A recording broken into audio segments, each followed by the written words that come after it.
Good morning, everybody. Welcome to my garden. I'm going to share with you just a typical morning when I come out into my garden, and it's all about becoming a little intimate first thing in the morning, because I'm looking for where the naughty snails have been, and if I can find any, and the worms. But most important, I'm looking for what I can pick for breakfast.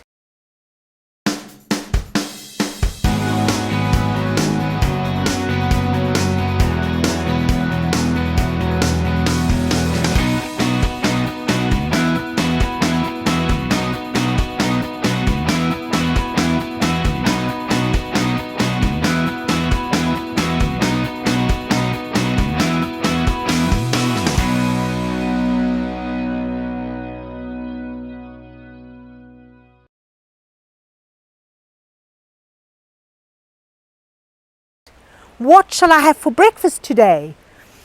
So, just as we look at these beautiful shallots, how do I know what's been going on here with these shallots?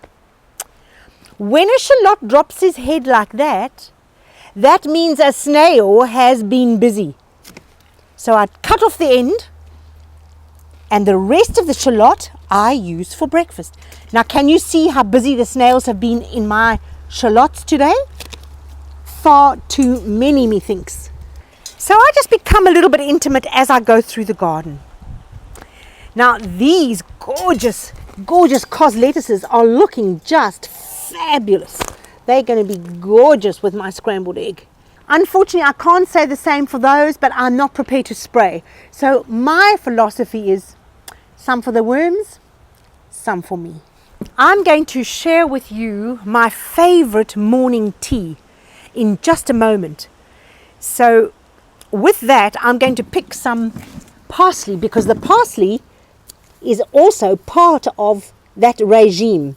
So I try and have at least 4 to 6 parsleys every single day.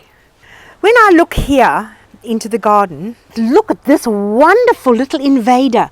Now that's going to taste just yummy for breakfast. This is chickweed, and chickweed is technically a weed.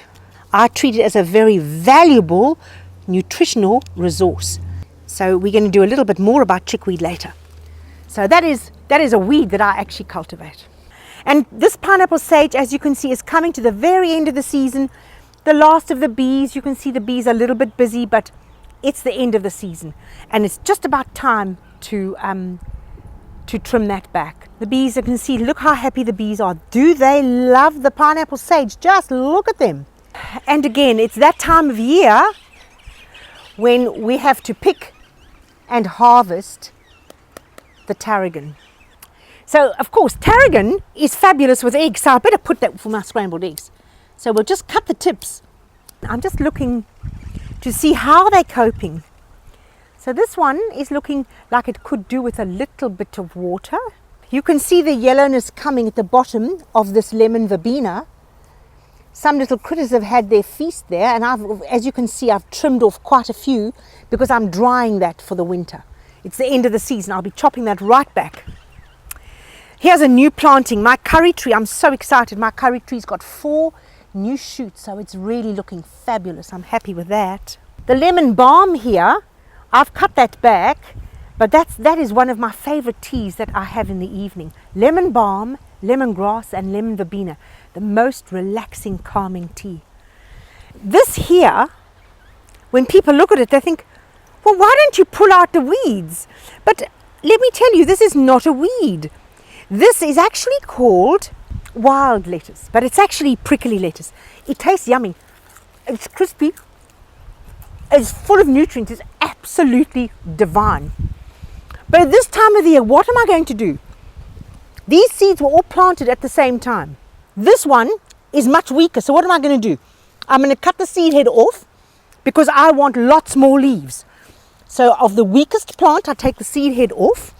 That's going to go in my wheelbarrow. This is the strongest plant, so this seed head I'm going to nurture, and I'm going to save the seeds. This one is not the strongest plant, so that seed head has to go, because I want as many leaves as possible between now and the end of the season. These young, delicious shoots here are what I might just add into my breakfast today. That's about becoming a little bit intimate with your plants. You might wonder what this unusual plant here is. In Australia, they call it stinking Roger. In South Africa, we call it kakibos. And some people call it tagetes, which is the botanical name. But it's all the same plant. It's absolutely magnificently, the perfume is very, very strong.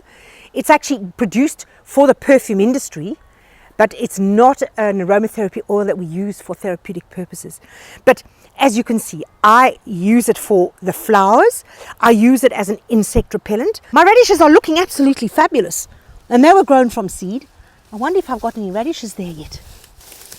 Oh, there's a beautiful radish. How gorgeous is that?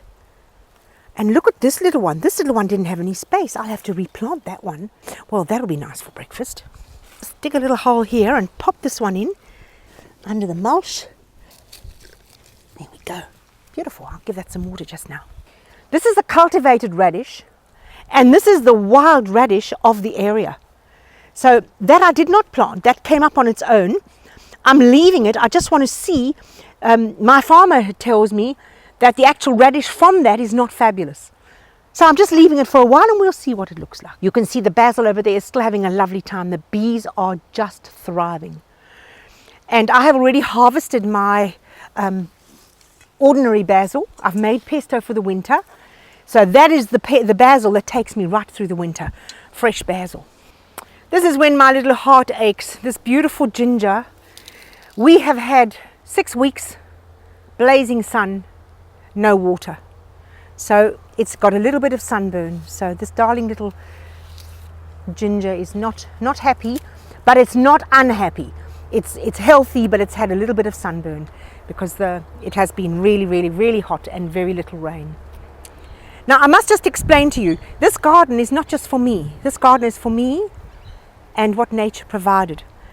I am not mad about this little corner here as far as an aesthetics go. But I'm not prepared to disturb it because living under there is a family of little black lizards. The mother's about that long and the baby's about this long. And in the sun, they come and lie here. You can see the little houses inside there and they're in the bottom there. So when I come around, I water them. And if I'm really quiet and I walk like a cat, I can catch them sunbaking. So that'll have to just stay. It just has to stay. So if you like that little clip and you want to hear more about organic gardening, subscribe to my YouTube channel.